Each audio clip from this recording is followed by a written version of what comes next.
stupid. Craig, join. That's okay. You're allowed to be a little dumb. Oh, we only got Giark. That's fine, Craig. Giark's a badass and Craig sucks. Craig just decided, fuck it, I'm not even showing up. That is what he's been doing lately. Re-enter the command and he'll come. Craig. Is he really that broken? Oh, God. Yeah, sometimes you have to type it. Now recording. There we go. Thanks for joining us, buddy. All right.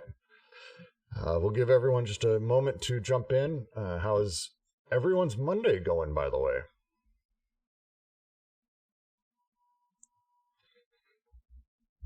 Well, don't all answer at once. I know we're all having lovely days. Going well. Looking forward to this series.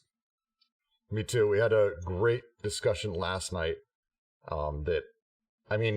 It's one of those things that I really love about doing our sort of reviews and having those conversations is I sort of start it with one idea of it that I'm trying to reach, and then over time, as we sort of break it down, I think I actually have a pretty good grasp on the meaning of this entire paradox, and it's quite clever, and I actually had a really great time going over this last night, so I'm looking forward to this. Anyone else excited about this one? Is it just me? No? Just me and Kent. All right, fair enough. Everyone else doesn't have to be excited. I'm not going to be angry about that. No, I really enjoyed this one. But, hopefully they'll come out in the actual meetup. Don't want to show my hand too much. So much enthusiasm, and then just silent throughout.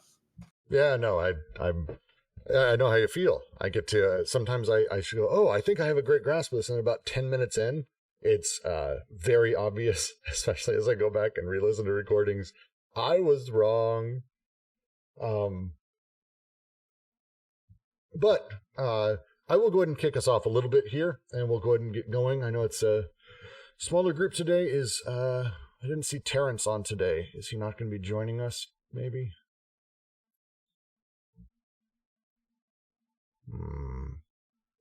Does not seem like it. Seems like we're on our own today. Just us. We got Derek, Cold Circle, Ben, Jack, James, Jorge. Jorge's new face, I think. And Ken and Kent. This will be good. Blinding Cyclops. All right. This will be nice.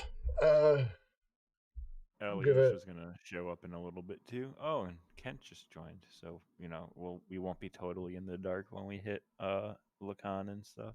Oh, then this is actually, and I'm excited for it because it's one of the Lacan things I've actually dove super deep into, thanks to one of my favorite books, The Purloined Poe. So that'll be good. Is that like The Purloined Letter and Edgar Allan Poe? It is. It is a wonderful book, specifically on kind of Lacan's take on the Purloined Letter, and it's a deep dive. It's pretty great.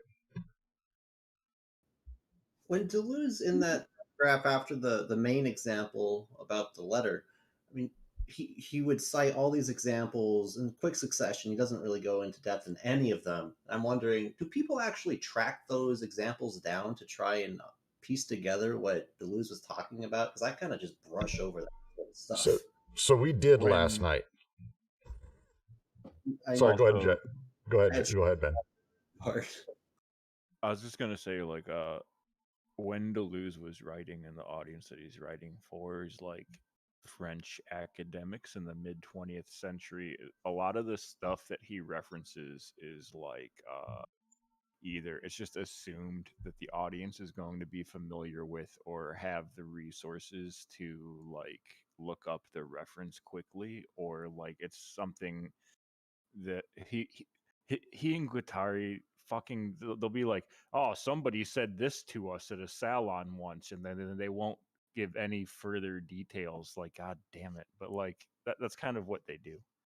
It's pretty close. And when we get to these a few of these I was able to track down, not in a meaningful way. We'll discuss them when we get there. Like most of the examples that he gives in this, actually, I think outside of the Purloined Letter, I think we can have a better discussion once we actually have a grasp as a group of what serialization is and what he's talking about. Of, I think, some more, I'll say, modern takes on the entire thing, rather than all things that existed, 24 years before I was born, which I think I'd rather avoid, just mentally.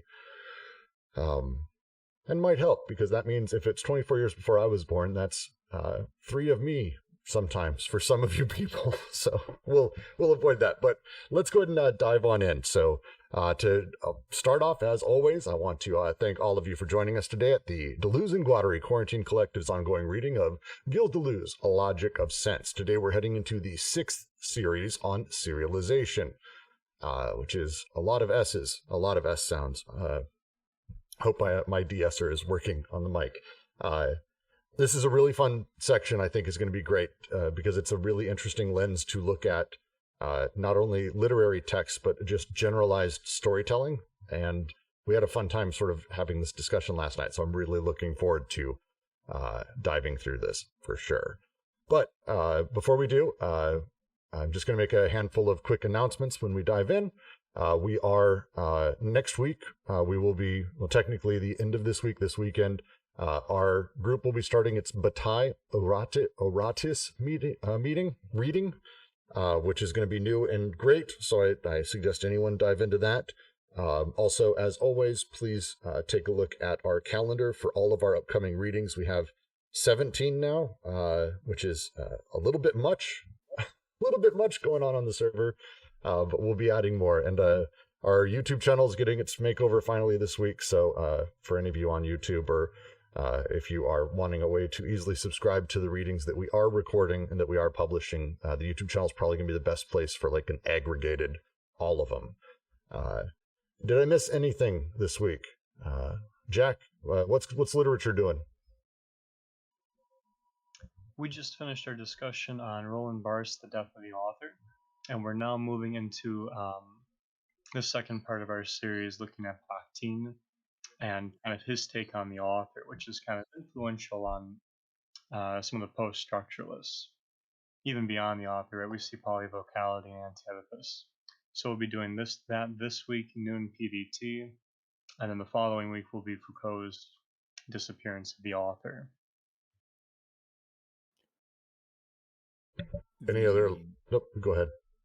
The Dao, Zen, and Deleuze group, Saturday nights at 7 p.m. will theoretically be finishing up the first section of the Tao Te Ching, which will be chapter 37, the section that's basically considered Tao, and then the next section would be like Day. So this week, theoretically, we will be finishing through verse 37 of the Tao Te Ching. Again, that's at 7 p.m. Pacific time on Saturdays. All right, excellent. So for today's reading on serialization, I kind of do want to go through, as usual, I want to try to go in order of how it's discussed in the chapter itself. The first thing I do want to go over, because it's really necessary, the first paragraph is basically a recap of how the paradox of indefinite regress works, how signification and the nature of signification within sentences essentially insists upon a meaning that comes either before or after, and that the sense made of that signification we can once again sort of capture in another signification, which can kind of go on forever. Just to go back really quick to the idea of the tortoise and Achilles, which is the Lewis Carroll story that Deleuze sort of first brings up when he discusses this. It's a point to reference back to a little bit. That's the thing I want to go over. I wondered if anyone here would want to take a second, because I tried to do this last night and I failed. What is a good way to describe the paradox of indefinite regress that happens through signification?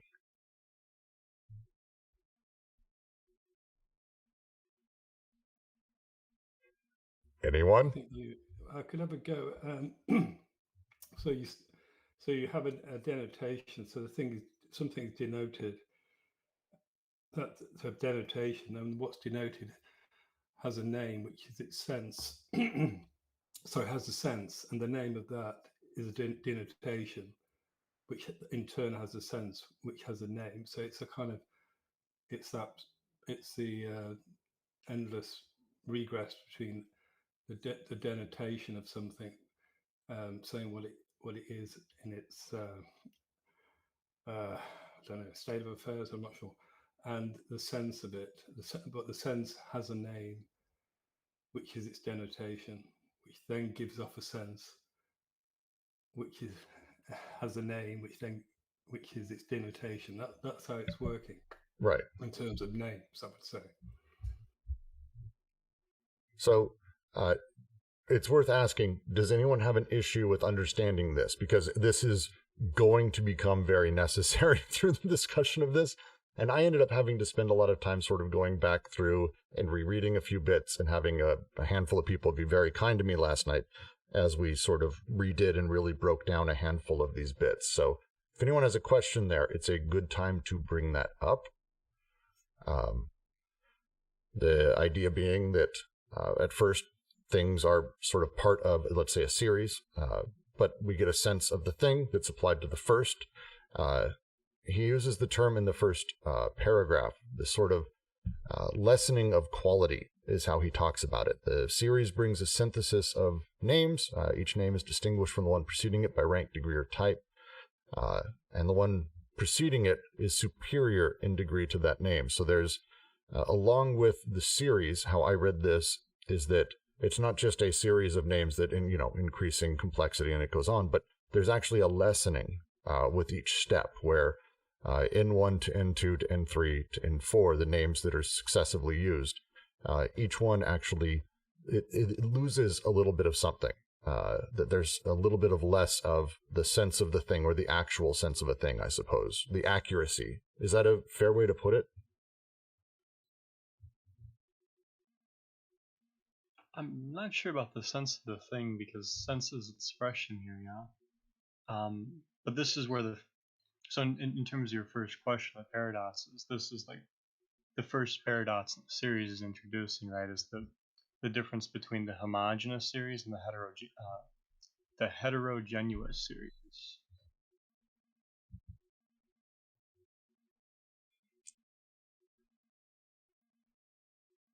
Yeah, I think my reading is that the regression is according to types. For example, the type of thing it is, or it's the rank and degree. This is how they differ in that sense, in the sense of regression. But I think they're all names, and they're all either a denotation or a sense. I don't get a sense that there's somehow there is a regression, definitely going backwards, but I don't get a sense of a diminution perhaps. I'm not sure. That's not a sense I got, I must say, but Well, so then the sentence, each name denoting the sense of the one preceding it is superior in degree to that name. yeah, so he talks about rank, degree, or type. What do they mean? So that's the in question, I would say. I think he's referring to these terms. And he talks about a theory of types, for example.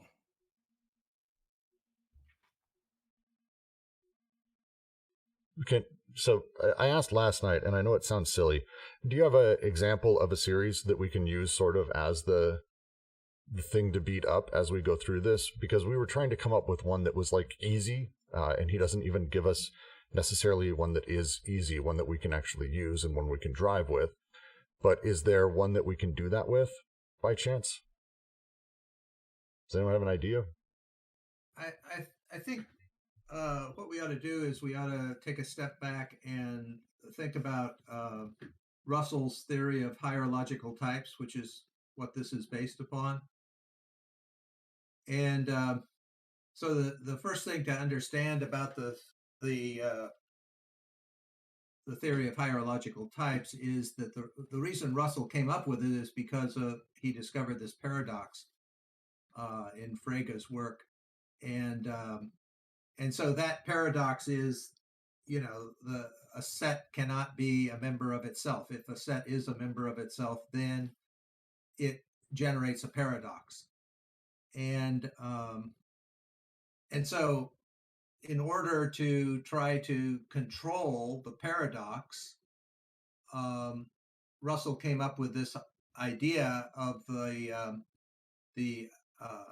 ramified theory of hierological types. And basically, what that theory entails is that you have a series of classes that are kind of in a hierarchy, and at each class level, there are a series of types. And so what that does is it creates this grid of boxes that are supposed to contain the paradox. But then Gödel discovered that contamination cannot be stopped.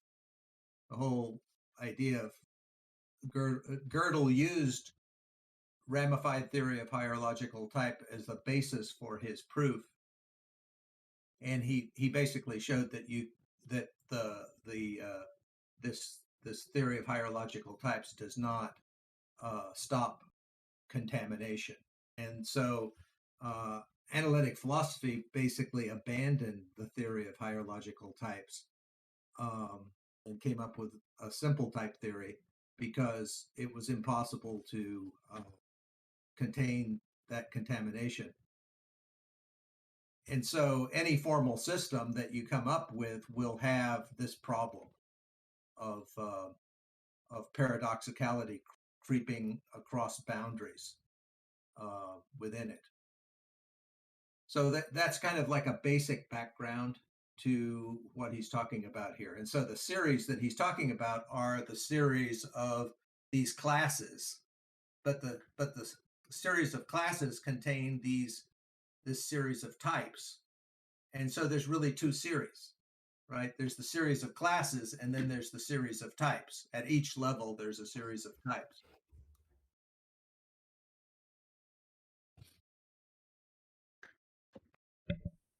So I think they have that notion of the homogeneous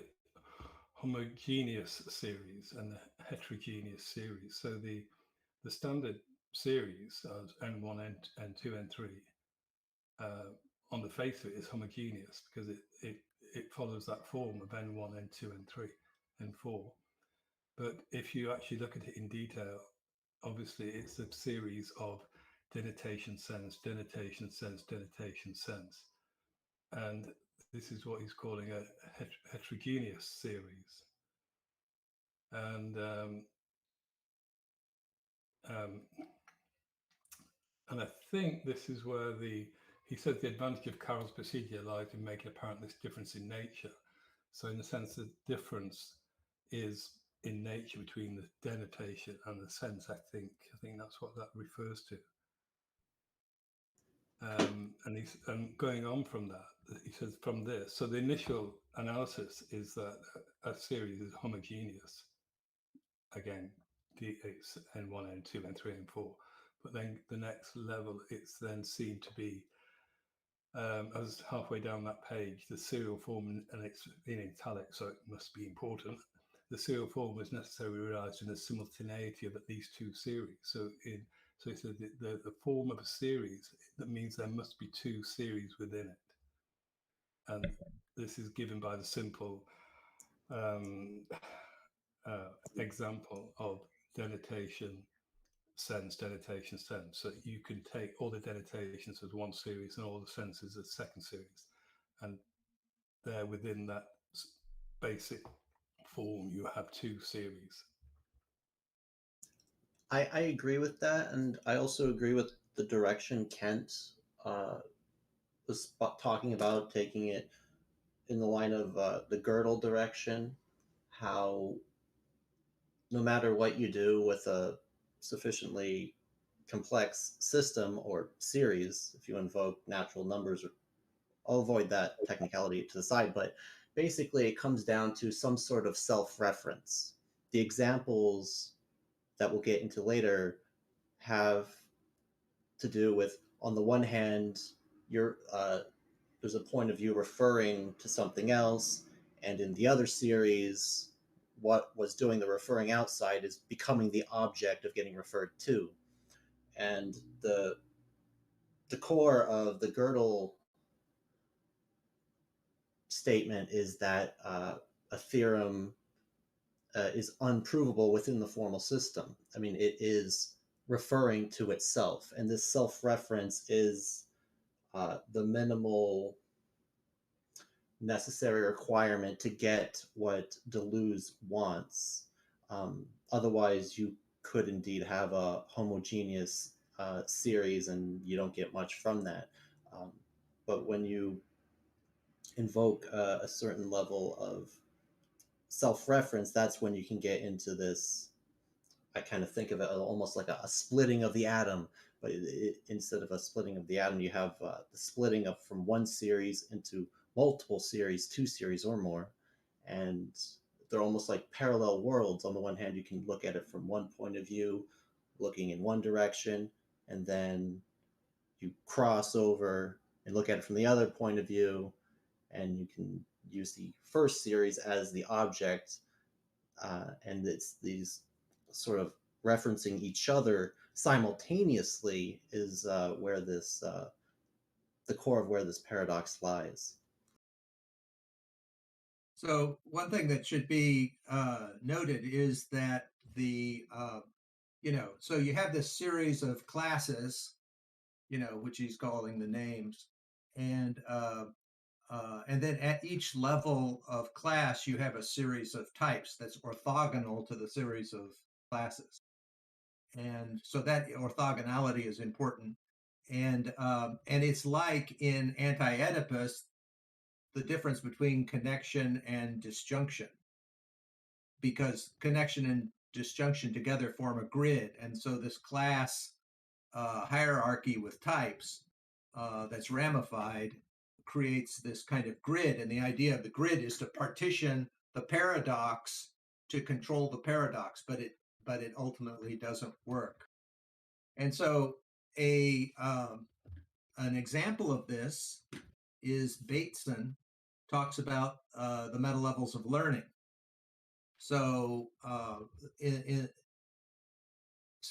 Bateson, this is in Steps to the Ecology of the Mind. He talks about how you have knowledge, which is kind of like the static state, and then you have learning, where you acquire knowledge, and then you have learning to learn, where you change how you acquire knowledge, and then you have learning to learn, right, which is kind of like switching modes, say, of learning, and then you have learning to learn, right, and so those different invocations of the same name have qualitative differences from each other. And that generates this hierarchy of meta levels of the concept. And so, that's kind of like the kind of basic idea that's underlying what Deleuze is talking about here. I think within this section, I think that my feeling about this is that the basic thing he's interested in is these heterogeneous series and how they interact with each other, and the thing they give off an excess, which is kind of abstracted, which something we'll come to, I suspect, later. But I think here on this first page, he's talking about the homogeneous series giving rise to heterogeneous series. And he uses the example of what we've already looked at, was a series 4, was the series of between the idea of to eat and to speak, the kind of what he calls the oral regress of Alice.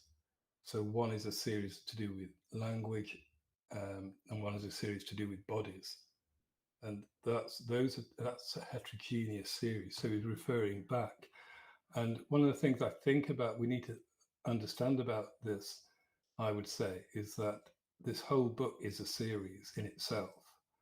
Now, if we look at the model of heterogeneous series, if we look at it in terms of the homogeneous series, so DS, DS, DS, in that sense, the first refers to the third and the third refers to the fifth.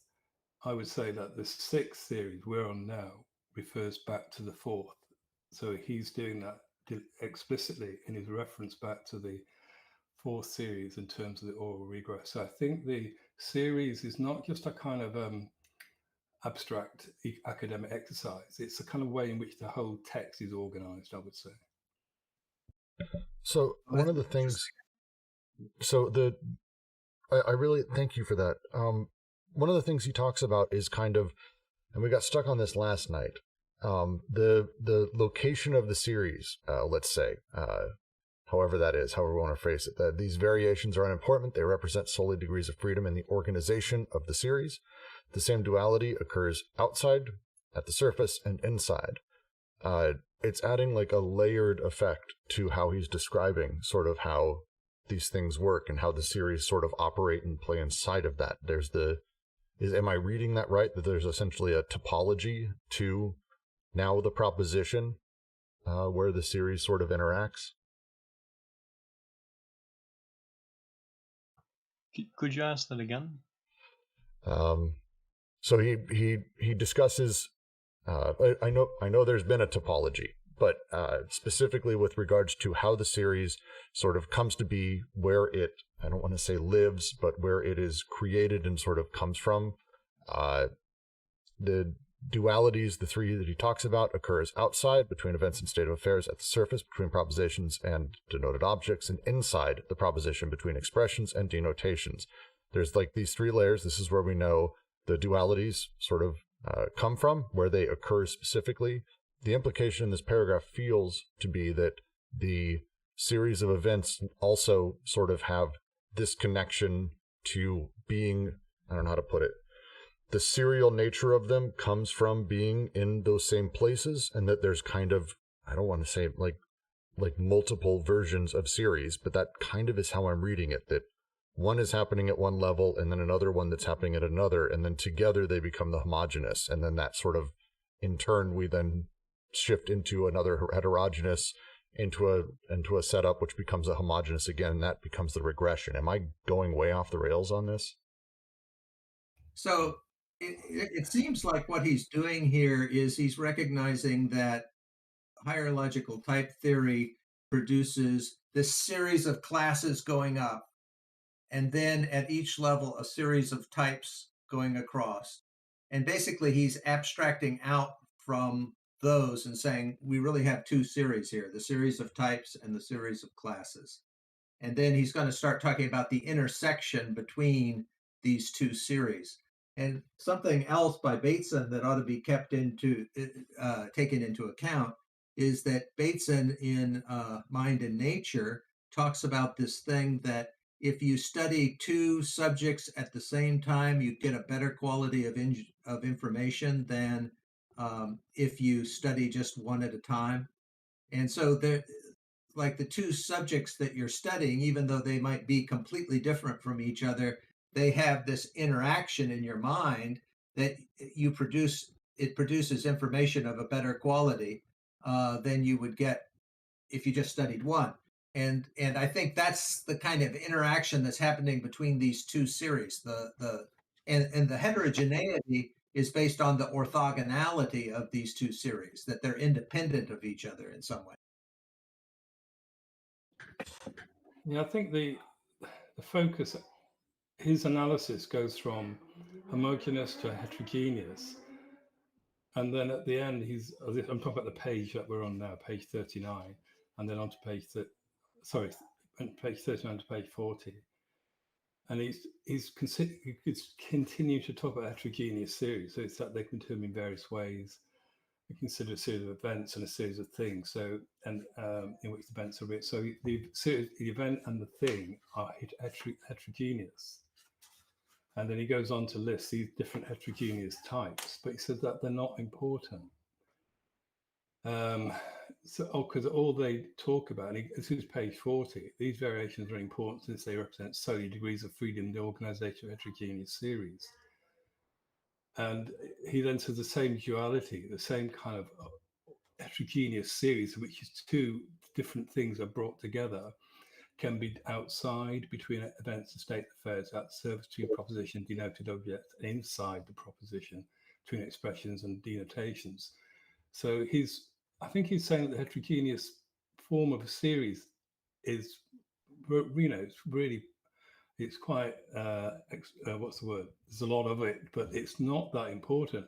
He says what is more important, this is the end of that first paragraph on the page 40, what is more important, we construct the two series under an apparent homogeneous form. Now, I think this is the key, because he's saying earlier that the analysis starts with the homogeneous form of homogeneity, which is a single line, which is split into two, becomes heterogeneous form. And that you would expect that to be the form, but he's saying no, the actual important form of series is that you can give it a homogeneous form. Can't even say that word, sorry. And he says we can consider two series of things or states of affairs, two series of events, two series of propositions or denotations. So he's putting forward the idea that there is a unlike the heterogeneous form, which is two things by definition, you can also have a homogeneous form of two things coming together, two series to come together, and that's what he's setting up now, I would say, for the next part. I'm not sure about that though, because the way I was reading this, the homogeneous is even with the Russellian part that Ken's bringing in, that seems to be sort of like the Platonic being he starts on the first series, kind of differentiating where he's going from it, right? It's like with the higher logical types and that, this seems to be a similar problem where the heterogeneous series are actually doing something that the homogeneous sort of look upwards through the types isn't actually capturing, right? Because it's absorbing the differences, right? And it's homogenizing them to look upward into the types for maybe a kind of difference, maybe something else, maybe a similarity. I'm not sure, but yeah, I think he's focusing on what the heterogeneous dimension opens up in that first, particularly in that first paragraph. Yeah, no, I definitely just disagree, because I think he's saying that the two series come together naturally in a heterogeneous form, but he's looking now at the homogeneous form. So looking ahead to the Jacques Lacan, sorry, an Edgar Allan Poe story. There are two; those are two homogeneous series. They're about the same thing. They're not different things. The characteristic of a heterogeneous series, as we've already seen, is that two opposite things are brought together. In the homogeneous series, then the two separate things are brought together. That's my reading of it, anyway. I think another thing that we should take into account, and this strange thing about ramified hierarchical type theory, is that there's a different reading of it if you're going up the series versus down the series. So if you're going up the series, you're going to meta levels of the same thing. If you go down the series, that's where you get higher logical types. So going down the series, for instance, an example of going down the series is going from a formal language to natural language. Natural language is of a higher logical type than any formal language. But on the other hand, if you're talking about meta levels and meta languages, for instance, Tarski came up with this idea that truth and falsehood is at a different meta level than the language that the truth and falsehood is being ascribed. And so that Tarski is talking about meta levels. But generally, when you're talking about hierarchical type theory, you're talking about going down from one higher logical type to another. So for instance, an example is Bataille's theory of the difference between a restricted economy and a general economy. The general economy is of a higher logical type than the restricted economy. Well, so, and this is to lead into my reading of this and understanding is that basically when we're talking about a homogeneous series, like the idea of a homogeneous series itself, all series are multi-serial, that they by nature almost have built into them their own meta-ness, which is a shitty sentence, but I'm going with it. So like we have a homogeneous series, and the homogeneous series basically sort of pulls in two heterogeneous series. Each of those heterogeneous series have to be of the same type, essentially pointing to the same concept, but having different objects that they're essentially referring to. And that's sort of the nature of the heterogeneous to homogeneous, because it's the phrasing he uses around homogeneous is seemingly. The seemingly homogeneous is the thing I keep attaching to, where it's the feeling of like, oh, this it's not homogeneous in the sense of like I have 42 white balls and they're all the same. It's a homogeneous grouping of balls. It seems like it, but really inside of it we have two things that have the same type, but they're pointing at different objects. We'll get to why I think this that's how I would break down how I'm understanding these first little bits, because we're going to have to get to the signifier and signified, which is its own. Yeah. Like this feels like it's going to take forever, but that's my thoughts, Derek. I think that's the point there. The point of the signifier and the signified is that what he says is that they're never equal. So you will have a homogeneous series, but they're not equal because one always takes on the role of the signifier, one takes on the role of the signified, and that's when this kind of notion of homogeneity loses its sense of sameness. The idea that they're both the same. So it's in the relationship is that they're of the same thing. So two series of events, but they're not in the sense their relationship is one is there as a signifier and one is there as a signified. And that's what kind of developed, because I think what he's doing here is he's developing this series, but you would think, well, if they're the same, then how are they going to somehow give off meaning or whatever? But he's developing this. So the first thing he says is that they're never equal. He says that one represents a signified, the other signified, and then that's a really important relationship because it gives a relationship of difference between the two, and this leads into the kind of Lacan's kind of analysis of the Edgar Allan Poe story. So one is a signified, one is a signifier. Well, and a big part of that is they have I said symbiotic relationship as if it was like biological creatures, but I don't think that's far off in terms of how he's describing them, that the signifier essentially has like an excess that it's producing, whereas the signified has a lack. And like puzzle pieces, they fit together, like that it's a necessary sort of combination. Two sides of the same coin, other side is both sides of the same mirror, blah, blah, blah, all of that. There's like a nature to that feels like they're symbiotic. One is insisting on the others, but that's almost the entire thing is actually, I don't know, perspectivist, because it's going to depend on who is saying and manifesting, where it's saying and what it's referring to, because at any point you can switch one of those just by the perspective or who's saying it or how the sentence is developed and all of that to actually make the signifier the signified and almost reverse it. So there's an aspect to it that I was trying to grasp last night, but it's how the series sort of insist on each other feels like based on perspective. Or manifester, I guess, which is a shittier way of saying it. So I was trying to avoid that word. Manifester is a crap word. I think what's brilliant about what Deleuze is doing here is he's taking something that this theory of ramified hierological types that, is in Principia Mathematica, written by Russell and Whitehead.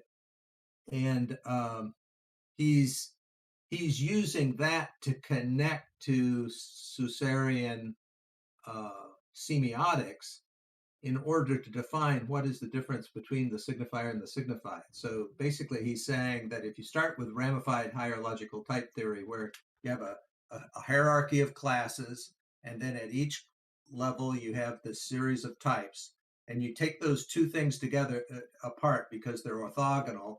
Then the series of one series is, which is the of greater weight, is going to be, say, the signifier, and the other class, which is of lesser weight, is going to be the signified.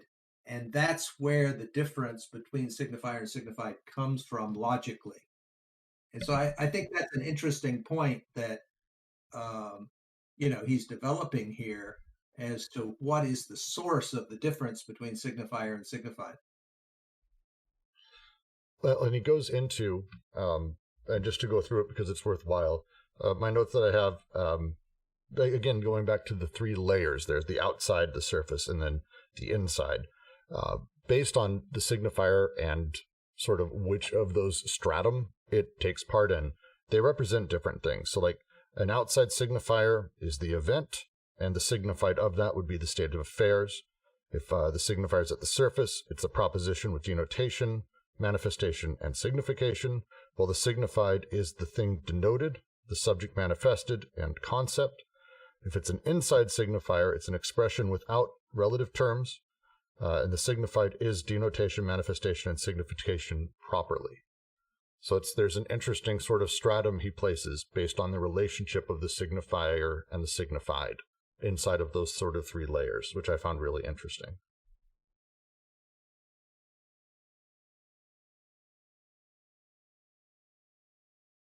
Yeah, I think this is mirroring the kind of the Stoic structure that he's brought in from the beginning, in which you get. I was trying to just. These terms are beginning to mix up a bit in my head, to be honest with you. But like things like the body in events, but you also get this abstract thing, this thing that's there, like at the surface, given off, like the effect, the surface effect, that kind of thing.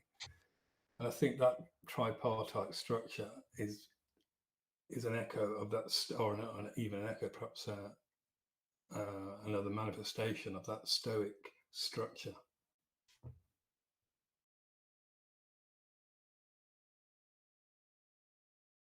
Well, it's probably now worth it that we get into Purloined Poe, Purloined Letter by Edgar Allan Poe. Does anyone want to give a summary of the book? I'm happy to, because I've read it more than a few times, and I really, really, really, really, really like this. This is where I started to become aware of understanding, actually, Lacan many years ago. So if anyone wants to, you're welcome.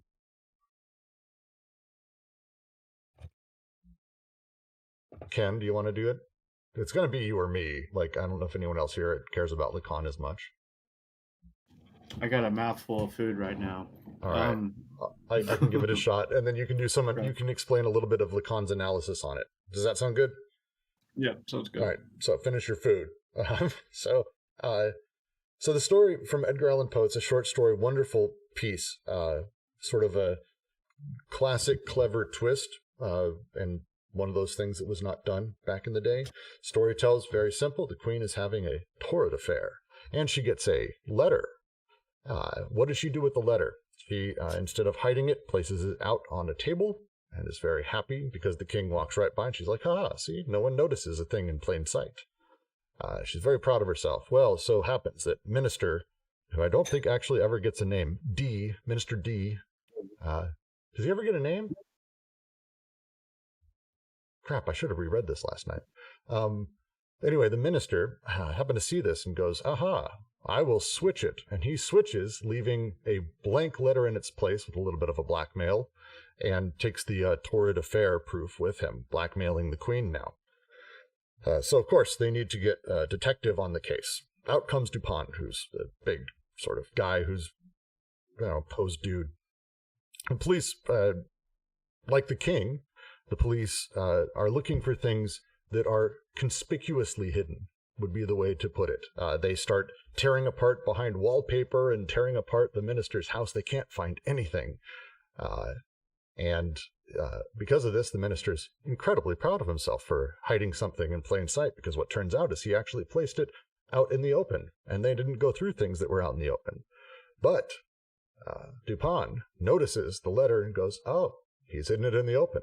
Well, I need to make a switcheroo," and stages a gunshot to sound like someone's being killed out in the street to make Minister look away, and he makes a switch, and he hides the fake letter in plain sight and returns the real letter to the Queen. The entire concept behind it is kind of the idea of how things are left in plain sight, and we take the assumption that if someone's doing something awful, they would be hiding it. That's kind of the underlying thing that Poe was getting at, but there's a lot more analysis. Ken, anything to add from Lacan? Because I know there is. Yeah, for sure. So he uses the purloined letter as an example for how the signifier represents the subject for another signifier, and so you have this letter being passed around that for these purposes is empty or has nothing written on it until one point in time, whenever someone who hates the king or something, if I remember correctly, writes in it. But so you have this thing being passed around, and no one quite knows what it is. Like the Queen thinks it might be an example of her infidelity or something like this. But the obscurity of this letter being passed around organizes everyone around it according to, if you will, laws. And yeah, so yeah, I should say we never actually find out what's in the letter. I shouldn't put my own. The assumption is, and the assumption is throughout it, and everyone agrees that it's a proof of the Queen's infidelity. But we never actually know what's inside of it. In theory, it could absolutely be like a smiley face.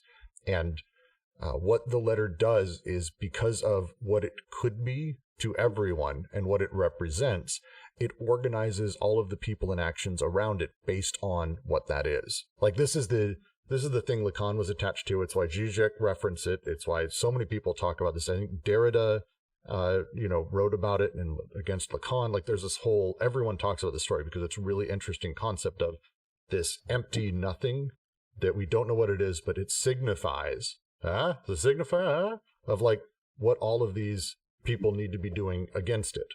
And it's a really, really clever use. It's the MacGuffin. Yes, it's Hitchcock's MacGuffin as a concept, sort of done, I think, excellently before anyone was saying such a thing. It's an amazing book, really worth reading. Short story. But how Deleuze is talking about it here, I really found the take sort of interesting to discuss what he sees as the two series.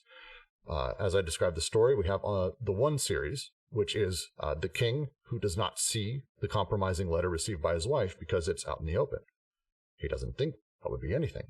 The queen is relieved to have hidden it so cleverly by leaving it in the open, and the minister, who sees everything, takes possession of the letter with a clever swap. Then you have the second series, which is the police, who do not see the compromising letter received by the wife despite searching for it because they were looking for it in hidden, they weren't looking for it in open sight. The minister, who thought of leaving the letter in the open to better hide it and being so happy with how clever he is. And then Dupin, who, like the minister, sees everything, takes possession of the letter through a swap. As he says, it is obvious that differences between series may be more or less great, very great with certain authors, or very small with those who introduce only infinitesimal, yet equally efficacious variations. This is a really interesting reading of the two paths, essentially, of this, and the way that they're sort of played against each other. I really, really liked this analysis. I found this really interesting to talk about last night.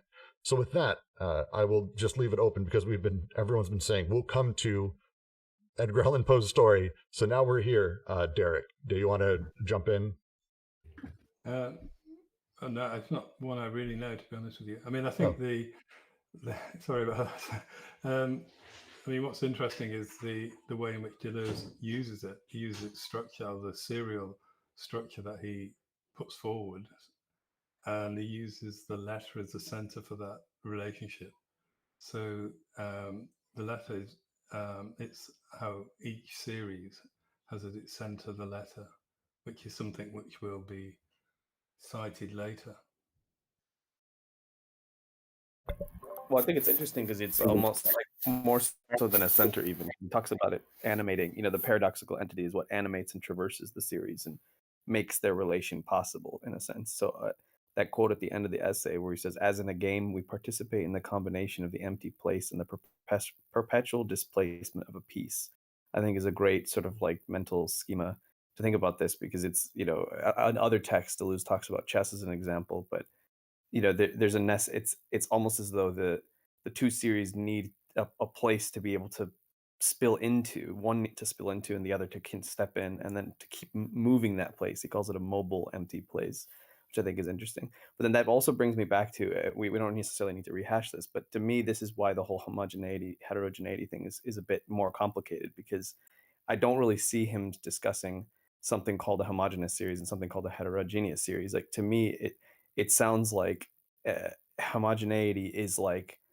it's the form taking of the heterogeneous series. I'm saying that with my Simondon hat on, in that the paradoxical entity is what allows there to, it sort of helps to create this metastable system which has the appearance of homogeneity, but the way it does that is that's the whole reason it's paradoxical. Like it has to, it's like a zipper that is unzipping but like forever, so it's continuously creating this divergence between the two series, but it's also what allows them to be in relation to each other in the first place.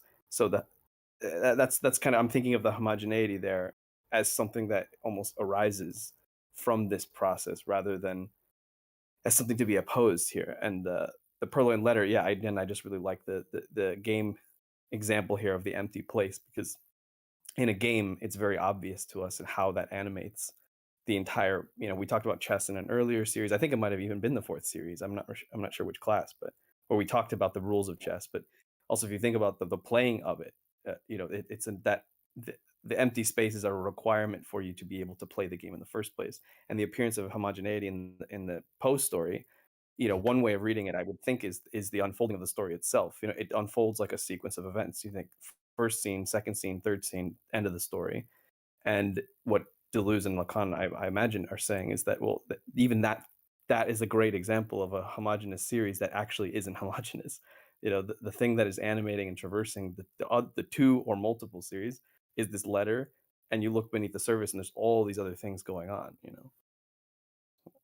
Yeah, I think the point is that they are homogeneous. They start off as homogeneous, but they're intrinsic to that. It's what's intrinsic to the series rather than to the fact that they're of the same thing. The series, what does it do? It creates it has two bands, two levels. But the levels are not the same. One is characterized as signifier, and one is characterized as signified. Which have a particular relationship. And within this story, one is the signifier, one is the signified. But he actually analyzes the structure in detail on page 42. And he talks about the three characteristics. And he says the three characteristics permit the specification of the relation and distribution of series in general. So it's how they relate and how the things within the series are distributed within that series, how they relate to each other in that distribution. And he says I don't know if do we want to go through these. So the first of each series are in perpetual relative displacement. So that they're never they never mirror each other. They're always in a perpetual relative displacement to each other. So he talks about the minister. So if you go back to his series, he lists them out in a line, and the minister is in both, but he's in different places within that series. And he says the shift or displacement is not a disguise, hiding the resemblance of series. This relative displacement is on account of the primary variation that which the series would open up to the other. So the only way in which these series have to communicate, they're not just going along in parallel without ever touching. It's the internal structure of them that starts off this communication. Now, the series have in common, in the first instance, this character, the minister, but he's in different places. Second, he said the second of these characteristics, it must be, so the disequilibrium, so the disequilibrium between the members of each series must be orientated. The one, so he said the signified presents an excess. This is what you were talking about before, Brooks. So the presents an excess over the other. There's always a blurred excess of signifier.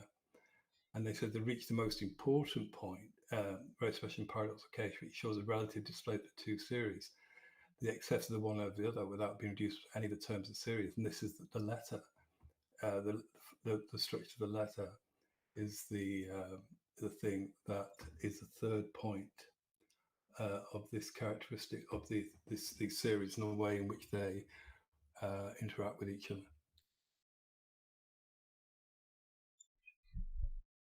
One of the things that I really, because I want to go back through, because there's a lot of, you just talked through a whole bunch of stuff at once, but the first part I really want to hit on, because they do connect. It's where you're talking about permit. The terms of each series are in perpetual relative displacement in relation to those of the other. The line he has after that I find really interesting, which is, there is an essential lack of correspondence. Now, it's not that they don't cross. It's not that there's not, some level of crossover, but it's a lack of correspondence. And that's a very interesting, specific wording he's using. To me, that reads as, let's take the purloined letter as the example, that at no point do the two sort of lines of series, is there, how to put it, signification that communicates between them, even though they have generalized denotation, manifestation, and other things that have similar elements. So to go back, the idea of the concepts that they're trying to sort of relay to us reading, the concepts that are coming across are similar, but the details sort of underneath that are not. That's how I read that. I just find it a very interesting way to describe that. It's like the objects are different, but again, the types, the concepts are ultimately the same. That's why he uses them as the two series. They're identical conceptually. It's the same order. Things hidden in plain sight. Person's clever about it. Person subverts that. That's the three steps. And then they happen in different ways. And the really amazing thing is ultimately they all together produce, they're both the same things, the same concepts. They have different objects underneath it. But after reading it, there is a decidedly different perspectivist approach where now they're part of the same series, the seemingly homogeneous sort of, global series that is the book and sort of the intention of it. But they never, they cross a lot, because obviously they do. But I found that really interesting, sort of as a sort of secondary thing, that idea that there's no correspondence.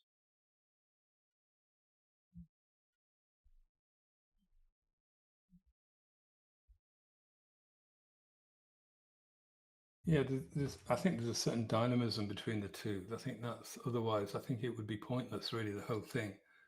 Because again, I mean, for me, I think I've got to think, well, what's the point of a series? What is its point, And I think there is this dynamism, and I think there is, the examples that Deleuze cites are from literature. So the stories that have a kind of, but there are different strategies for using that kind of the series. So he quotes obviously Ulysses, James Joyce Ulysses, in which this kind of image of Bloom and then the kind of Ulysses and endless journey is cited. But he goes into someone like Rob Grier, who kind of seriously, incredibly small kind of differences are kind of put forward. But all of them enable a kind of dynamism of forward movement to take place. And I think that's why it's important within this. That's why I think he uses literature and examples of this of series. That's why that's why he does it.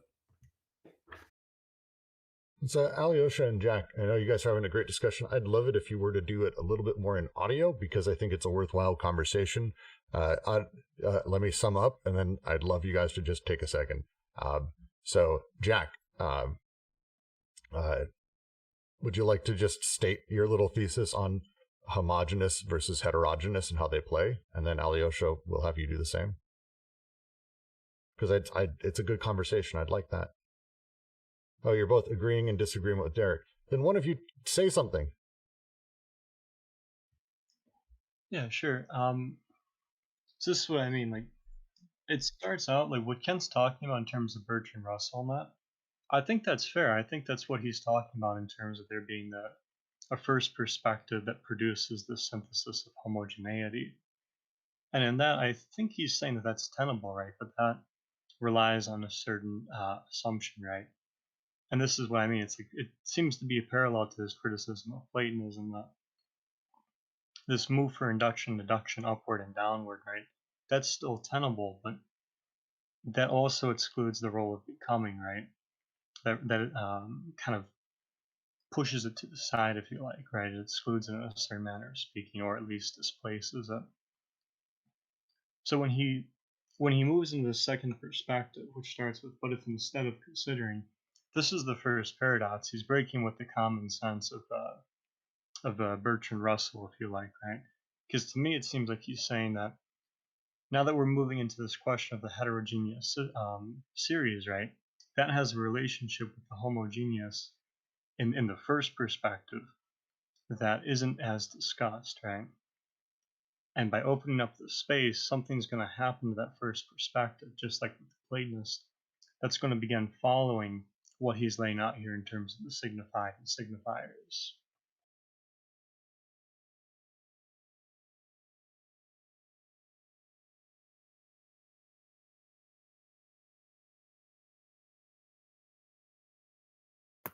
Yeah, I think it's important too because on page 41 he talks about neither series being. We will not say, therefore, of the two series that one is originary and the other derived. So that's kind of the problem I think we're running into here is that you start to get into these looking for the big bang of sense or something, which I think kind of runs against the project of what he's trying to do. So I think that's mostly. I think our discussion in chat was kind of just along these lines of. I still am seeing the what is observable as homogeneity is that I was bringing up almost like jokingly that Benjamin example of the angel of history.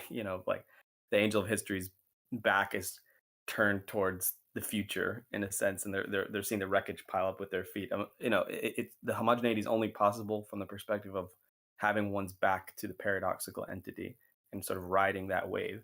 But that's not what we're doing. Like the succession of names, he's saying, yeah, okay, from the perspective of just a succession of names, there you see a homogeneous series, but we're going beyond that. It's not that the homogeneous series then produces the next thing, which is the heterogeneous series, because the point is having a perspective like the simulacrum we discussed before that operates on all directions at once or on both registers at once, that you can't point to, sense establishes itself all at once. It emerges sort of all at once as a property. That's how I'm seeing it. It's not something you can say this series originally developed this, and this. Anyway, it's partially semantics, but I do think it's important that we think about it. No, well, for me, it's we should assume like almost that every series is both heterogeneous and homogeneous almost simultaneously in different ways, and that it's about kind of we sort of sit on top of it and lean one direction or the other. Oh, this is heterogeneous. Oh, this is homogeneous based on generally, to put it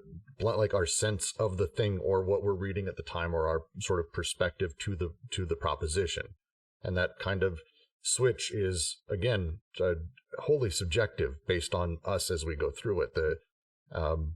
This is the nature of the paradox. This is his point, is that, in a purely logical way, we are in a place of paradox, that there is, in a purely literal logical sense, what we're discussing is not like physically possible. It's illogical. So we're now playing in a place of, stepping beyond that and playing with sense. And this is how he sort of says this, the series between them, for example, as he says, you need to have one that is the signifier, one that is the signified. One produces excess, the other ultimately sort of is just the objects sort of and how they play, the things that are being denoted.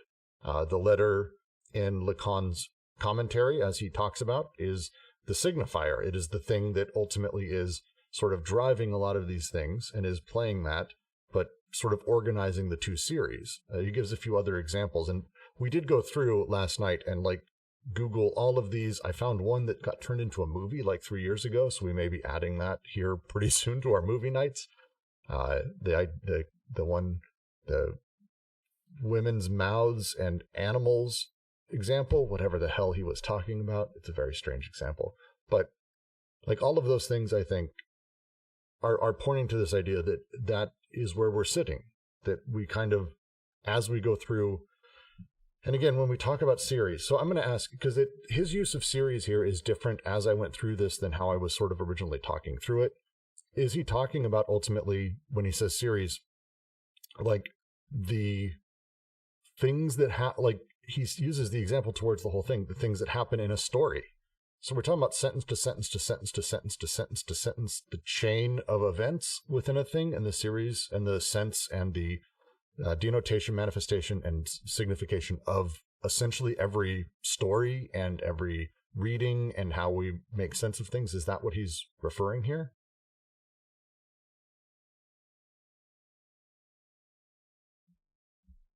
Because that's a very different, I'm asking because it's a different series to me, has in my head, like a mathematical, like thing, comma, thing, comma, thing, comma, thing, comma, inside of parentheses in my head. But that's not really how he's using it here.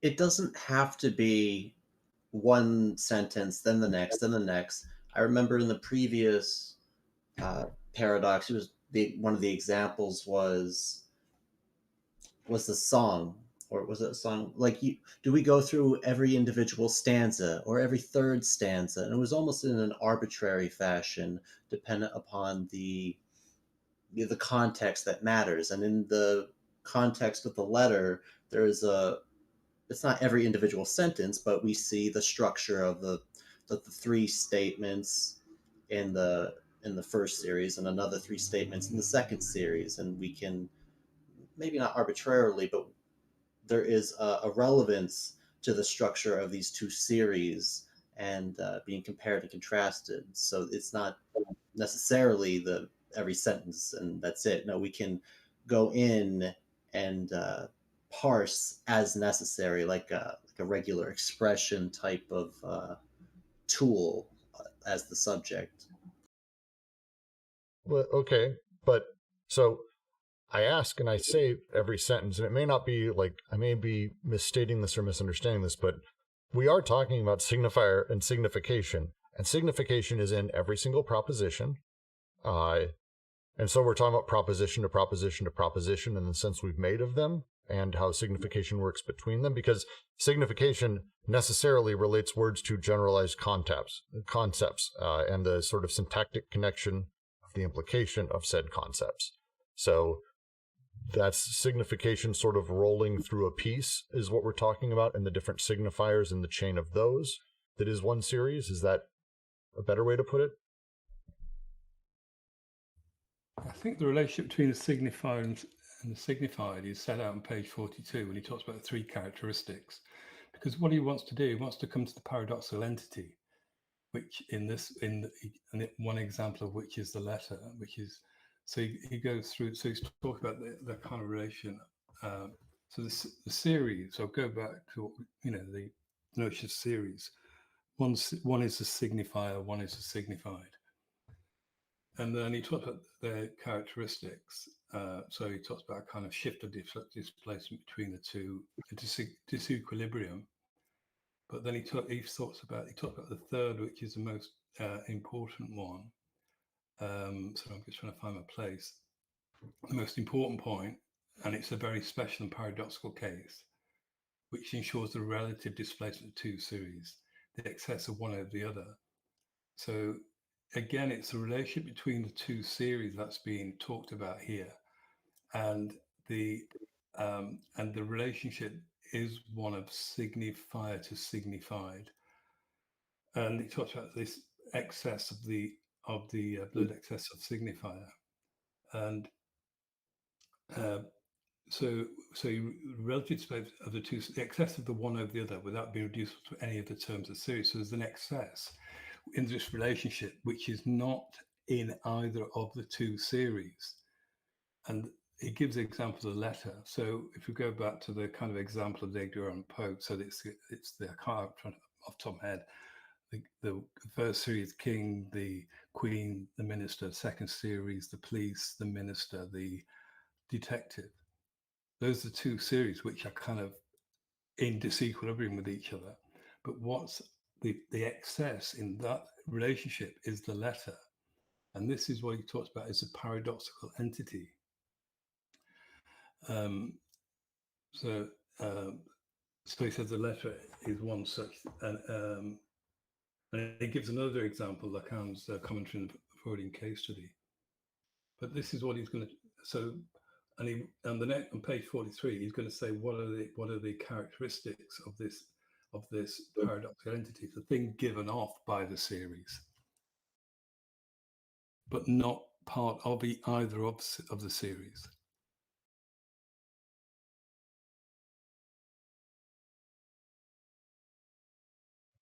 Well, I think the letter is the mirror.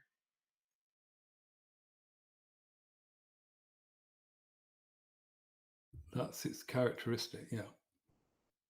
It's a mirror because it can reflect both sides of the series, of the two series. Well, this is actually where the looking glass part comes in handy, though. I'm not sure it's a question of reflection.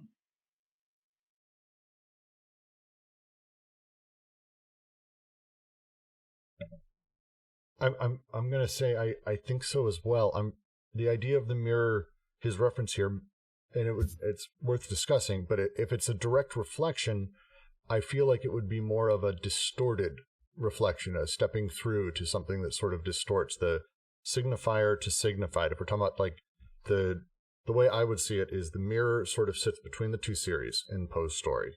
On the one hand, we have essentially the cleverness, the being hidden in plain sight, all those, that sense of that chain of events, sort of as a thing that we're able to conceptualize, the concept of that. Through the mirror, through the letter, sort of being the where they don't have necessarily correspondence, because again, there's no like, hey, I have the Queen that never tells Dupin, like this would ruin it if the Queen said to Dupin, boy, I had this and held this in plain sight and no one noticed, I'm clever. Like that would ruin the whole fucking book if she said that. Like the whole point is that like the minister figured out and did this thing, and then Dupin figured out and did this other thing. Like if it was outright said, if there was that correspondence, it'd be ruined. So the looking glass here is a displacement, as well as just like with the minister who did the clever switch, the Indiana Jones replacing the idol with something of equal weight moment. Dupin's version of it had to be necessarily a mutated one, because it is the signifier is the original, and this is the signified. We've come to it, and it's sort of the mutated sort of copy of it. But it's not like not broken or poor or anything, because again, it's its own thing. But I feel like that's more in line with how he's describing it. I think what he's saying is that so he says it's the paradoxical entity so he gives the example of the Poe story, the two series, and the letter is the paradoxical entity, and he calls it on page 43, top of page 43, he calls it a two-sided entity, and he said it's equally present in the signified and signified, so it's equally present in both series, and it is the mirror. So I'm guessing he's referring to kind of Alice mirror. And it is at once word and thing, name, object, sense and denotation, expression. So it's both of those things at once. So this is why it's paradoxical. The basic idea of a paradox, it's one thing that can be two things. So it's both of these things at once. So it guarantees the conversion of two series, which it traverses. So it traverses between the two, but on the condition it makes them endlessly diverge. Again, that's a major paradox, so that it traverses them, but it makes them endlessly diverge. In Stargate SG-1, There's this episode where there are parallel universes, and there's literally a mirror that one of the characters goes through. And like a lot of sci-fi parallel worlds, there's a lot of similarities, right? But there's also some key differences. And you go through the mirror and you kind of see these differences, and these differences are crucial to influencing the other side of the mirror in an interesting way. And I think that goes along with the other examples that Deleuze cites. Um, so with the mirror, you have the letter, and the letter can almost be like this. I almost wanted to say singularity point, but it's certainly the center of attention, where like the character in the episode I'm thinking about, he can almost be a representative of the point of view looking at the first series, and then you travel through the mirror into the parallel universe, and then you have like a different perspective, another point of view looking at the other world from as a foreigner, and then you can travel back, but there has been influence from that parallel world onto yours, and it's kind of this interaction where there's similarities, but it's the differences that uh, drive the story forward in an interesting way. Yeah, kind of. I like where you're going, but I don't think it's quite a separation move, if that made sense. And I think that's what's kind of challenging about the mirror, because it's playing on Lacan as much as it is Lewis Carroll, I think.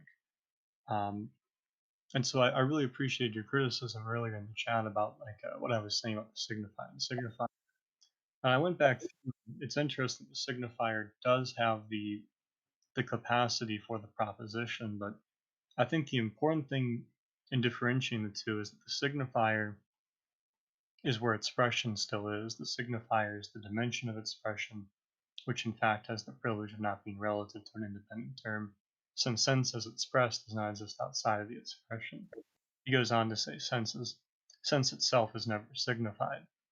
So the excess of the signifier is really important here in relation to the mirror, as is the signified, which from what I can gather here does have the proposition, the concept, but it doesn't have sense in the expression. So what the mirror seems to do is provide a point, or rather, and this is where it's tough because it's both. It's not. It's insufficient to call it a point in the same way it's insufficient to call it an object.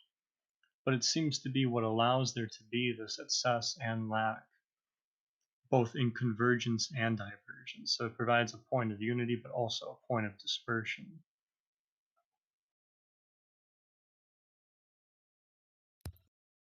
Did anyone mention that this thing's called the floating signifier a lot of times?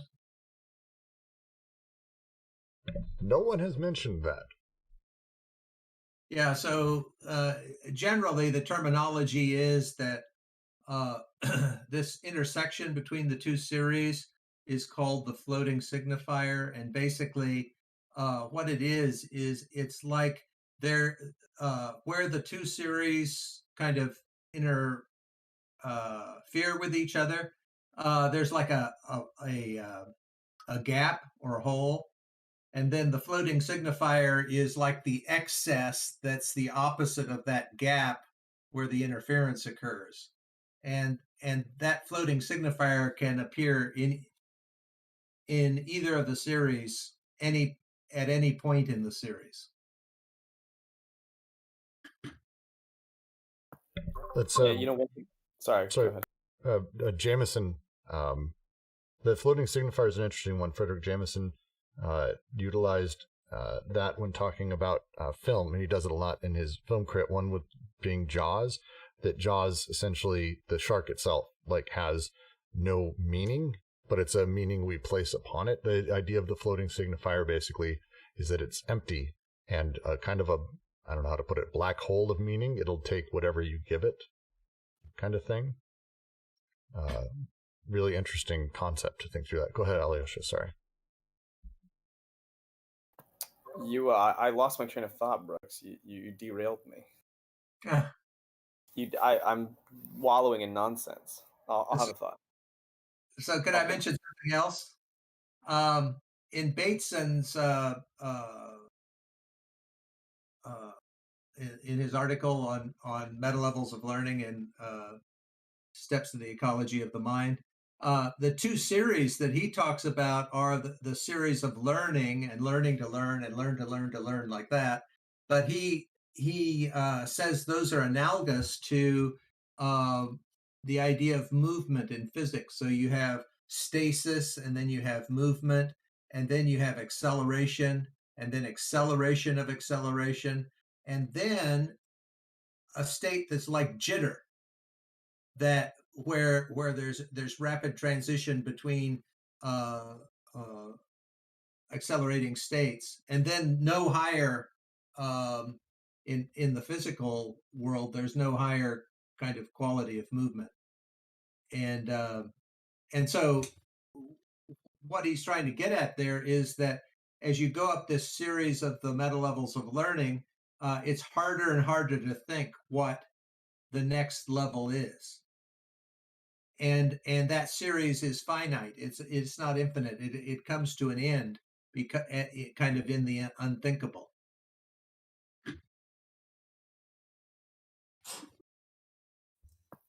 I just remembered what I was going to say is just that I wonder if another helpful way of thinking about the kind of concept of the mirror or the paradoxical entity is like in earlier chapters we talked about the mirror. The reason it's partially paradoxical, like all of these conversations around sense, is that it's precisely at the point which you would think you would have finally like a one-to-one convergence, that you notice the gap most prominently, and to the point of like in the dreamlike state, like in Alice, where the other side of the mirror, what it's supposedly animating it perhaps is actually not at all, has nothing to do and has no resemblance with the thing that's on the first side of the mirror. But I was thinking about in animation and in certain kinds of like Escher style like paradoxes, if you've ever seen, or even in cartoons, you can see the way I see it is like, it's like when from one perspective it looks as though these two things are touching, and we keep saying this from different perspectives, right? But if Wile E. Coyote or whatever it might be, it looks like he's not off the cliff, right? But when it rotates the camera, you can see actually that there's still a gap. And that's a crude way of putting it, but I think that the point is that it's a point of convergence that isn't actually a convergence. It's like the closest liminal point is actually where you can look down and see the gap. That's kind of how I see the converging point that we're talking about. Because the other point is that it has two halves, he said, but they're not even really halves. The two halves are unequal, and it's a very strange kind of duality there. But Yeah, that's right. I think, yeah, because he says the paradoxical entity, which again is the letter in the Poe example, the kind of example, guarantees the convergence of two series, but it also makes them endlessly diverge. So the letter within that, with those two series in the Poe letter, there's two series which, and the letter is common, but they and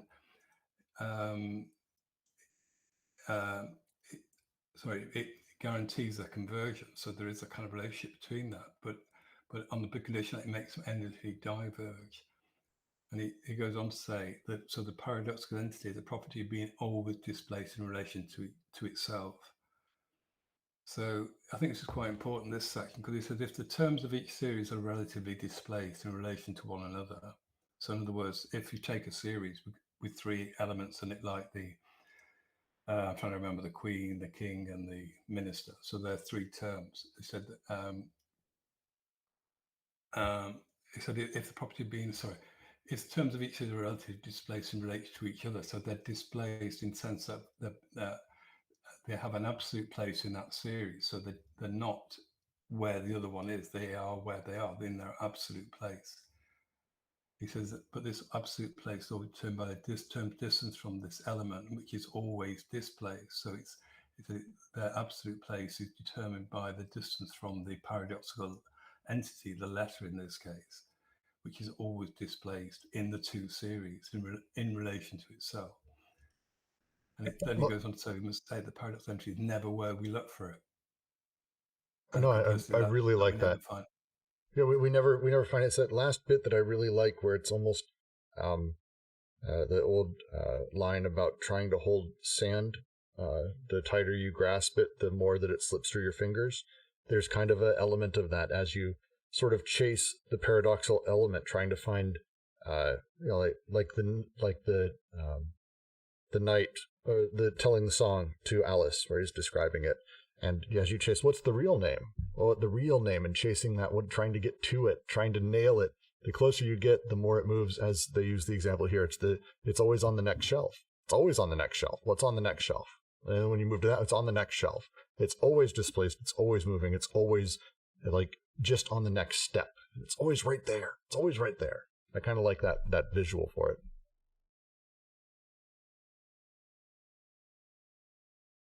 Yeah, then he goes on to, because again, what he's doing, he's looking at the structure of this series relationship. So you have a signified and a signifier and signified, and you have a paradoxical entity which is between the two. So in this paragraph, he's looking at the kind of the structure of that, how they come together. So he says each series has the thing in each series has an absolute place, but that place is determined by its distance from the paradoxical entity, and that itself is never where we look for it, which you just said. And he goes on to say, we'll not say therefore the two series of animates, the one is originary and the other derived. So one doesn't bring about the other. So the one, i.e., the one is not originary, and the other from that the other thing is derived.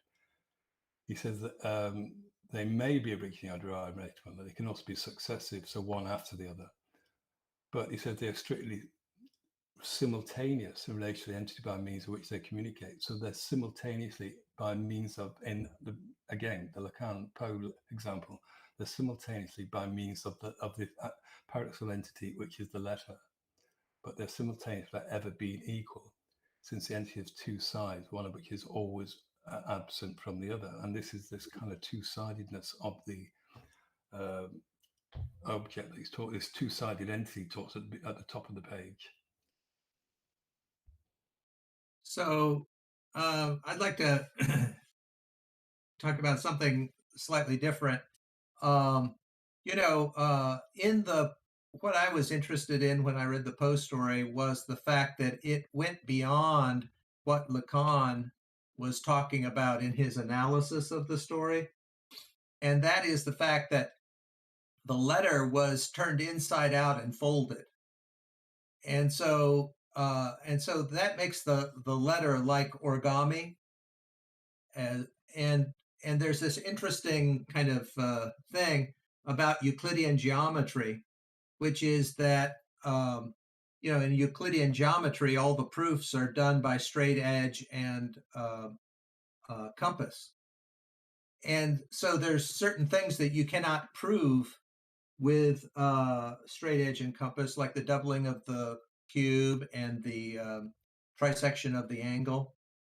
But it's interesting that if you see origami as a kind of mathematical system for solving problems, and look into the mathematics of it, it can solve those problems that cannot be solved by Euclidean proof. And so that means that Euclidean geometry was taught for 2,000 years and was the center of our educational system. But if the people who had been doing all of those proofs and trying to prove the unprovable within that system had just picked up the paper or parchment that they were drawing on and used that, they could have solved the problems they couldn't solve. And so, if you see, and then the fact that it's like origami relates to Deleuze's analysis of Leibniz in The Fold, and where he talks about this folding process as being important to Leibniz and a way of understanding what monads are. But I think that one of the ways to see the letter is that because it keeps getting folded and unfolded as it goes through the story and changes hands, but the letter has like two sides and it has these folds in it, and so it keeps taking different forms as it's transported from place to place to place within the story. And so, I just think that's an interesting kind of way of looking at what, Poe was trying to get at in his story.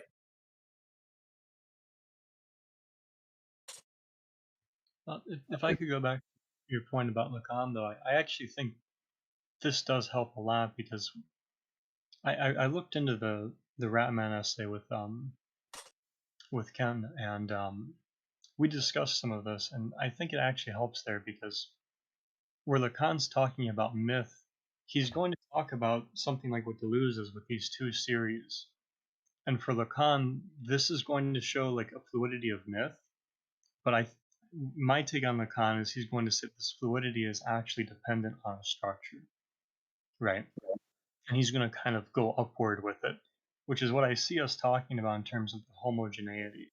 There's something homogeneous about the series that Lacan is finding, right? And this is in like the name of the father and that for him, right? The fluidity of myth here, the changing of myth. He goes with acceptance so far as it can be sort of put back into this homogeneous series, right? And that's not necessarily wrong, as I said, but it relies on something uh, more fundamental, which are these two heterogeneous series. So if you take that and you look at what Deleuze is talking about in terms of Ulysses with James Joyce, since I think Finnegan's Wake is just going to make this ridiculous, I think what he's talking about in terms of Ulysses and I think it was Mr. Douglas, what's going on there in terms of how the two series of the expression of Joyce's writing of what's going on in the story and Stephen Douglas in relation to the signified conceptuality of the Ulysses, right? We're still seeing this change in myth. We're seeing this changing, this transformation of what the Ulysses myth or the Odysseus myth, if you like, depending on if you prefer Latin or Greek. But with that, right, it's not relying on the structure. That move can be made, but everything's changing, which I think actually shows changes in that structure and everything, because that relies on pauses in the event and all of that. So the point I'm driving at here is to say that with these two series, right, the mirror that allows for this change between the signifier and signified, between the expression and sense, and the way that the signified allows for this kind of lack, that seems to be what Deleuze is driving at.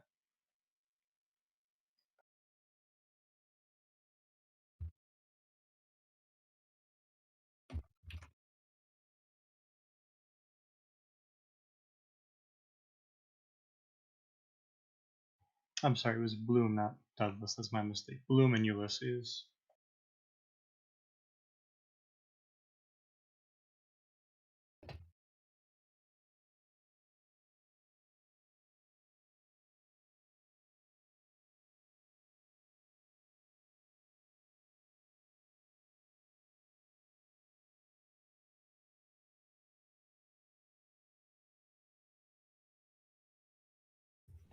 So, yeah, just looking at this paragraph, the end of it, so he's talking again about the paradoxical entity, and he's talking about its relationship to the signifier and the signified.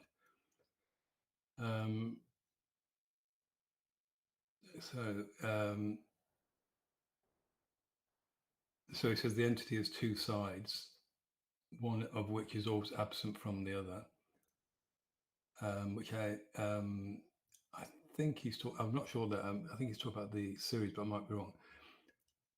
So it's an excess in one series, which it constitutes as signifying. So we're going back to this notion of excess in the signifying series. This is again, it's about how the relationship, how the paradoxical entity functions within the series. So it's kind of in excess of, but it's also in relation to as well.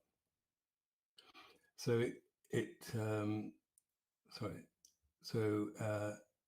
it's an excess in one series which constitutes the signifier and lacking in the other, which it constitutes the signifier. So the notion, the function of the letter is to make one signifying and the other the signified. So it's present in the one and absent in the other.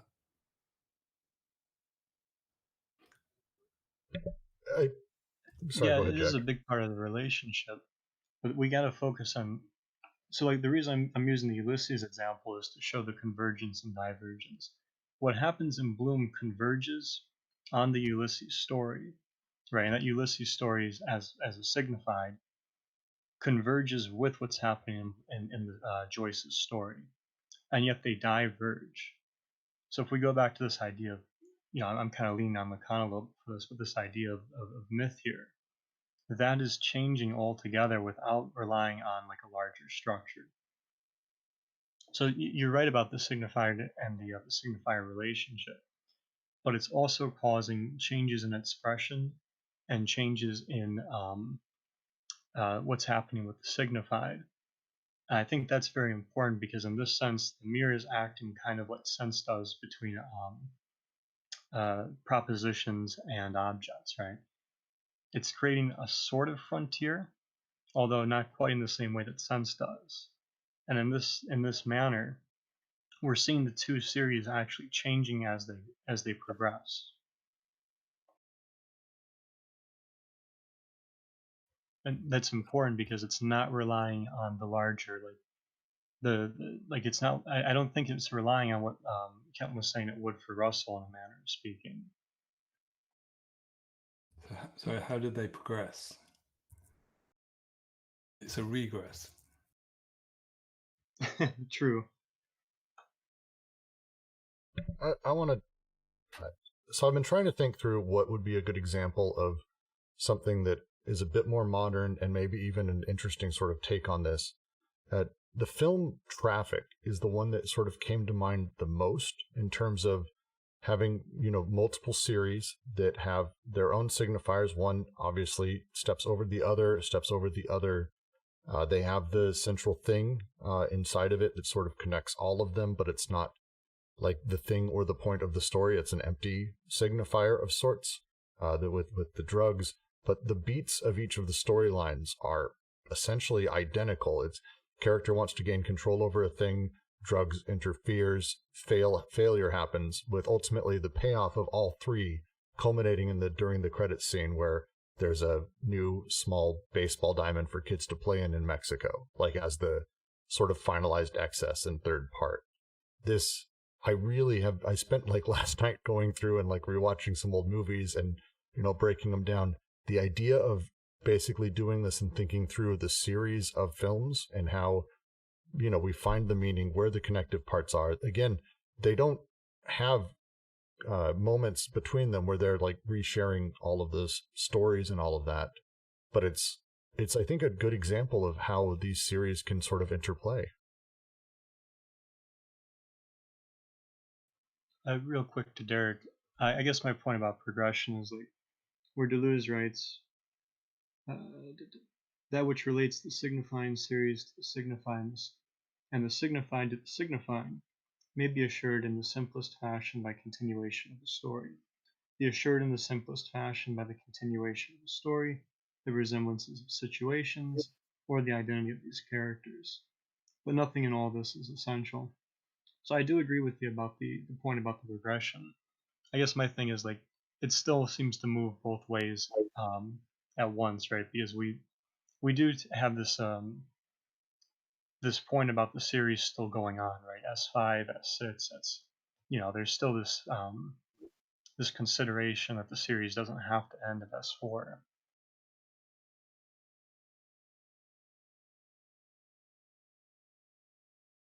I think what I'm personally interested is trying to understand this relationship between the series. So one as the signifier and one signified, that they have a relationship in those characters. But it seems to me the role of the paradoxical entity is extremely important within this, and it is highly paradoxical in the way in which Deleuze explains it. And so he says the simultaneous. So he says that so they're simultaneous. So they are they can be successive or they can be simultaneous by means of the entity which they. So the entity is the thing that puts them in communication. So any series, it seems to me, I think it is essentially a homogeneous series, is putting communication through this paradoxical entity which is between the two. And this is a description of how that happens.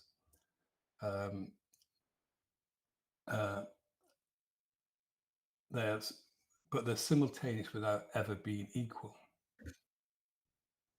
And because the entity has two sides, one of which is always absent from the other.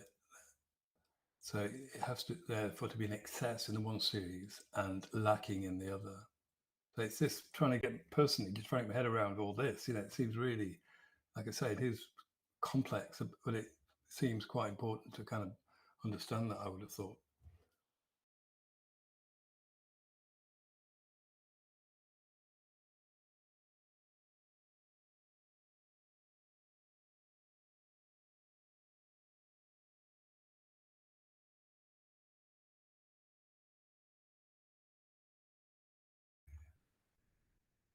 So I'm going to bring up again, I'm just going to jump in because I want to have this discussion about, more modern storytelling that uses this to great effect. And I'm going to give the example of Magnolia, which is, I think, maybe the perfect version of this. It literally opens with the narrator actually telling us the concept that is the homogeneous theme or the homogeneous series that is encompassing the entire thing, which is coincidence, synchronicity, happenstance.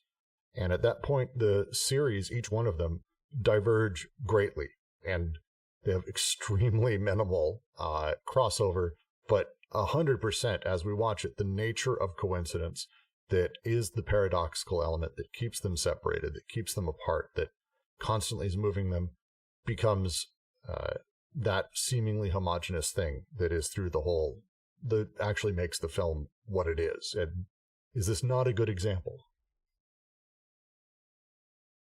Feels like a perfect one.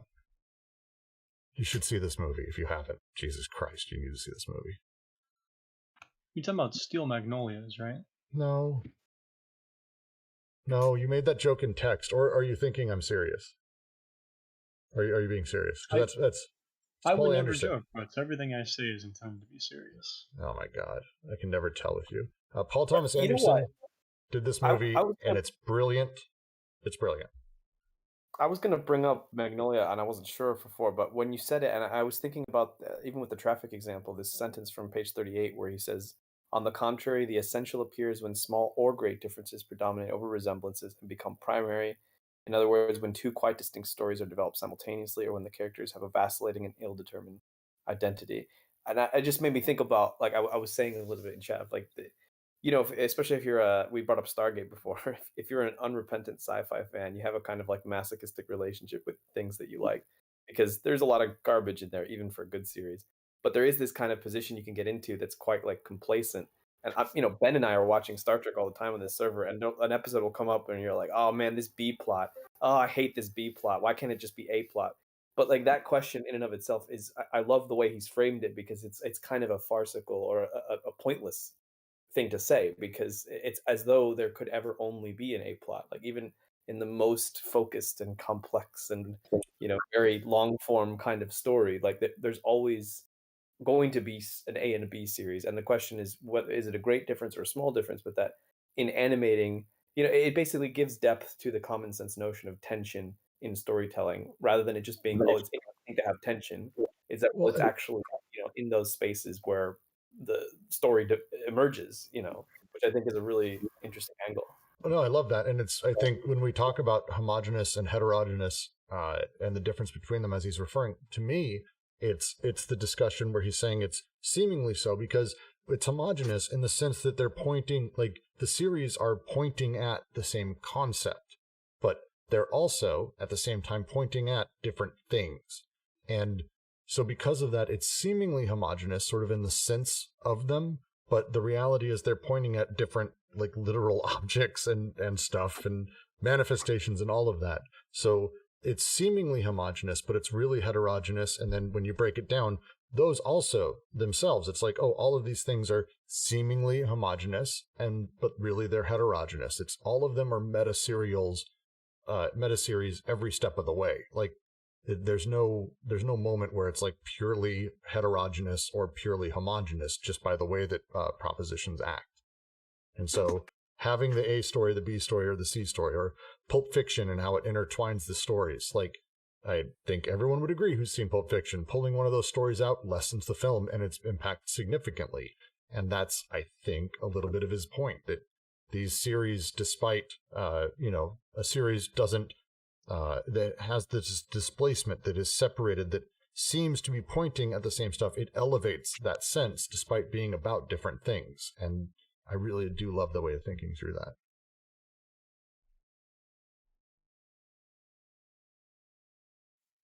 Yeah, I'd be careful with the use of the meta and everything. But to you guys' point about like Stargate and that, I think you can maintain that with the qualification that you're talking about. And this is kind of the point he's making, right? There's stories as opposed to story here, right? By the way, I meant to say multi-serial, not meta-serial. Multi-serial, sorry. Oh, okay. I see now. Yeah, I'm fine with that. Because meta applies, it sounds like we're going back to Russell, and then we're doing the homogenizing thing, right? Which is only one. It relies on something else, yeah. But yeah, as long as you've got the mirror functioning, like the letter for in the story, or I even like the Rousseau, or I hope I'm pronouncing it correctly, the Roussel aspect, right? Where Pilliard and Billiard as a kind of, I would call it a pun, but a phonetic relation, right?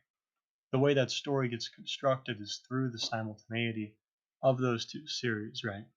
And so you have this mirroring aspect, or you have this entity as mirror, in the way that, and I believe this is locus solus he's talking about here. Maybe I'm wrong though, but you have a way in which, as this functions, right? You have something in the expression in the first series.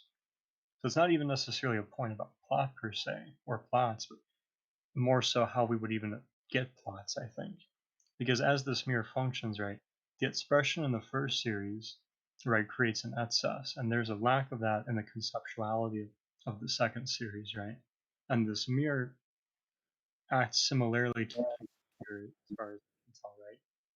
And in that manner, like with the Stargate and that, or however you like with Ulysses, I think that's the critical thing he's getting at, is that this way in which the first series creates the excess that is lacked in the second series, and the mirror allowing for their convergence and divergence.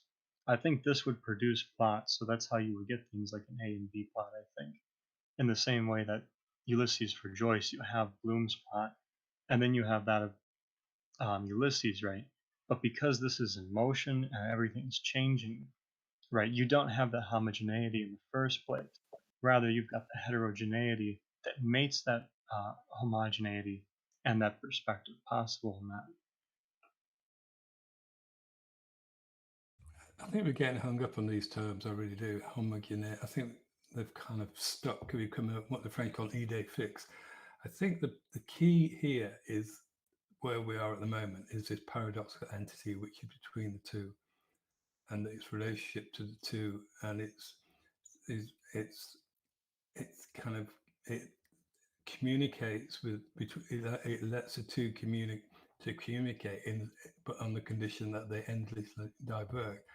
So it's this really, I think again, it's this very paradoxical relation thing that's being spoken about here, and I think it's speaking about this fundamental structure of the series, how it works.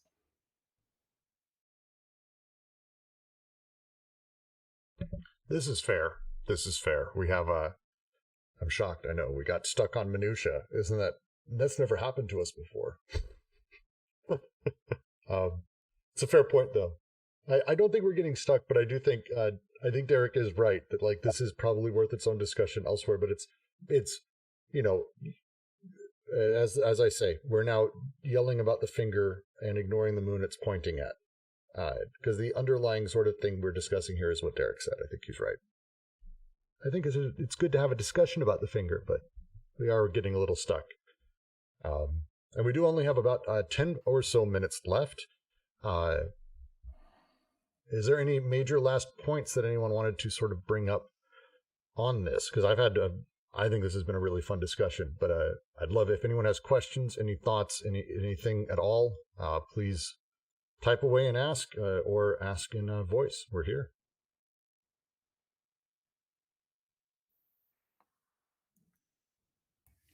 I just wonder if it'd be useful to kind of try and sum up what of this section, because I think it's quite straight. Well, there's a sort of kind of simplicity to it, but leading to a complexity. So we have this notion of, I know, I don't want to, I'm not, this is my understanding. I might be, obviously people can disagree with me. No, let's do it. Go for it. We have this homogeneous series from which we can get a heterogeneous series. But then he looks, the way I read it, he looks at how a homogeneous series, then the structure of it, so the two things, but they have a kind of a dynamism between them, because they're never just the same. One is the signifier, the one is a signified, and he gives the example, as we talked about, of the Edgar Allan Poe story, and the two levels of series between those. But then he analyzed this in terms of the three characteristics, and the third one of which is the kind of the thing that's between the two, that's given off between the two, and it's the characteristic of that, what he calls a paradoxical entity, which is the outcome of this, and which leads to the final image, which he draws from the Alice, the idea when she's in the shop looking for something, and it's never there. It's not on the shelf. She thinks it's always somewhere else. And this, I think, is his way of visualizing this paradoxical entity. And he quotes from Lacan, who says it fails to observe its place, but it also fails to observe its own identity, resemblance, equilibrium, origin. And so that's kind of made manifest, as he does throughout it so far, in an example from Alice.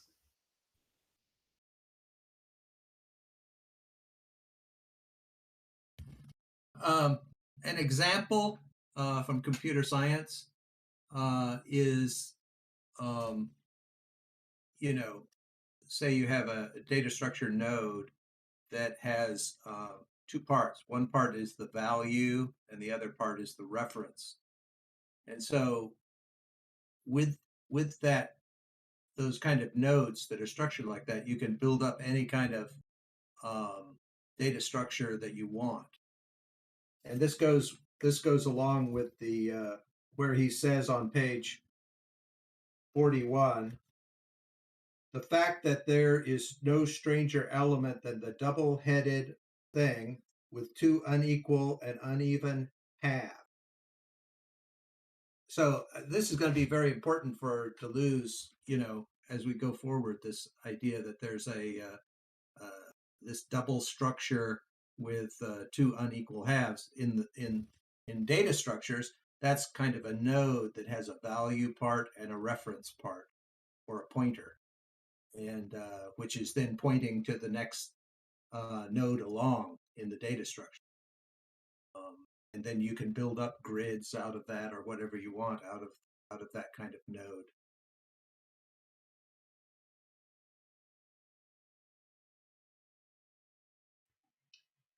So I got volunteered.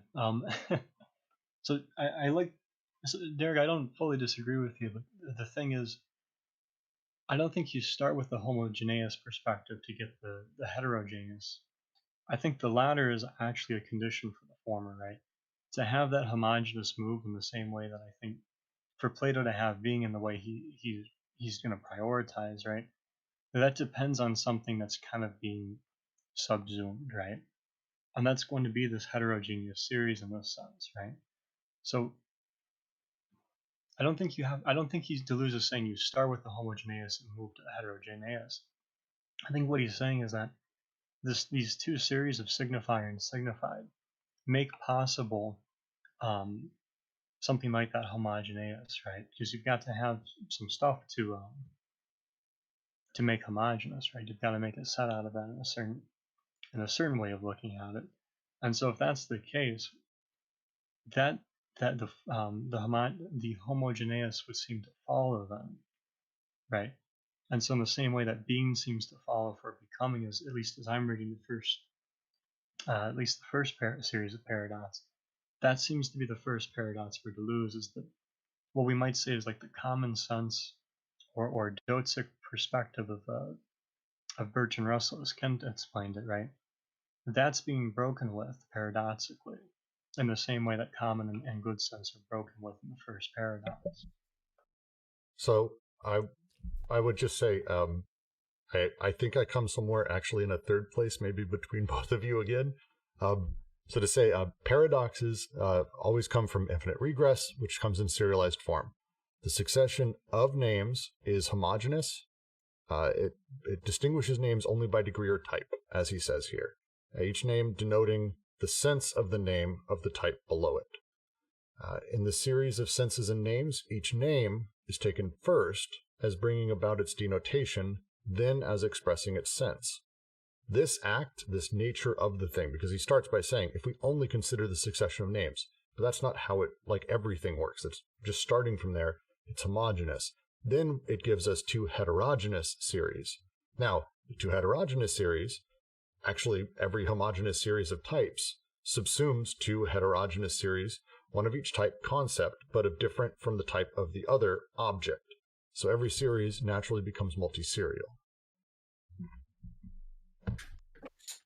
And I'd just like to mention, because we read Anti-Oedipus before this, that the difference between the homogeneous series and the heterogeneous series is the difference between connective and disjunctive syntheses. So what's going to be interesting is to see whether he develops the idea of conjunctive synthesis, as we go forward, because that hasn't been mentioned yet. No, I mean, at some point, we're going to have to do, and we will be doing just like maybe 3 or 4 in a row where we break down different conceptions from here and talk about the path to Anti-Oedipus and to that materialist semiotics that they get into and continue. So we're going to get into that. I'm trying to do my best to avoid it. I hope I didn't dive in myself.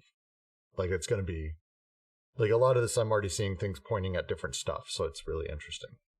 Sorry, Derek, I want to give you a chance to respond to us because we both kind of dumped on you there.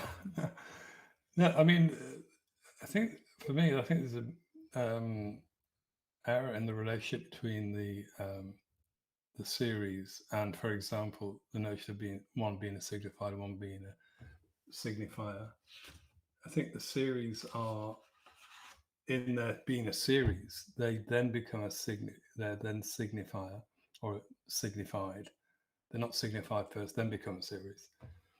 So that's right. So that's my understanding too, that the collection of things, the series, again in parentheses, if we just put it in parentheses, all of that itself is the signifier.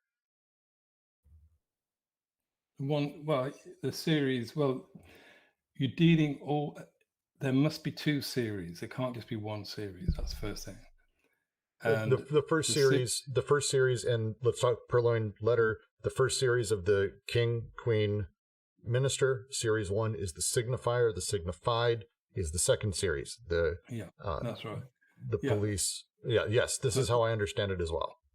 Yeah, but they need this third thing. This I keep coming back to this paradoxical entity to communicate. To kind of, that's what they need. This thing that like it says, the conversion to 2 series. That's what that does it. The letter. So going back to the Edgar Allan Poe series, if you don't have the letter, there'd be nothing, would there? There'd be nothing would happen. Nothing. There'd be nothing without the letter. There'd be nothing without the excess of the signifier over the signified. And also there'd be nothing if there wasn't perpetual displacement. So like those 3 elements are necessary. Now the letter is able to do kind of all of those things, sort of it plays that role, but those are like the three characteristics of the relation and distribution, as he puts it. Yeah. Something else I'd like to mention is Hemslev. He has these two levels, or the two regimes, of the kind of phonetic regime and the word regime, and so those are two series. The series of phonemes on the one hand, and the series of words on the other hand. The series of words are connected to the purport of concept, and the series of phonemes is connected to the spectrum of what kind of sounds the mouth can make.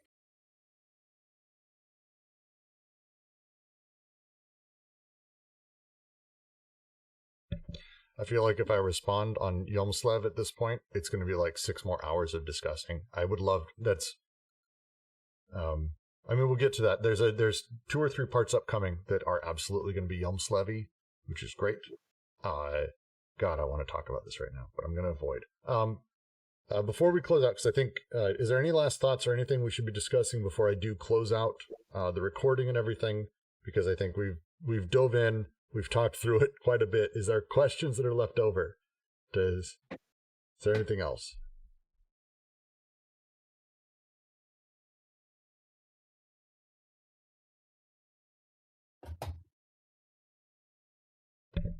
I'm going to take that as a no. I'm happy to sit in awkward silence as long as necessary, but I'm going to take that as a no this time. And I'm going to thank everyone for joining us for this reading. Next week, we will be doing 7. And Series 7 is its sort of own thing, esoteric words, which is, it's going to be a fun one. I think it's going to be a fun one. This is like a super weird one, which is a blast. So I'm excited for it. Esoteric words. Thank all of you for joining us. As always, you can find us on Twitter, Patreon, YouTube, blah, blah, blah. I don't care anymore. There you go. Just do your thing. It's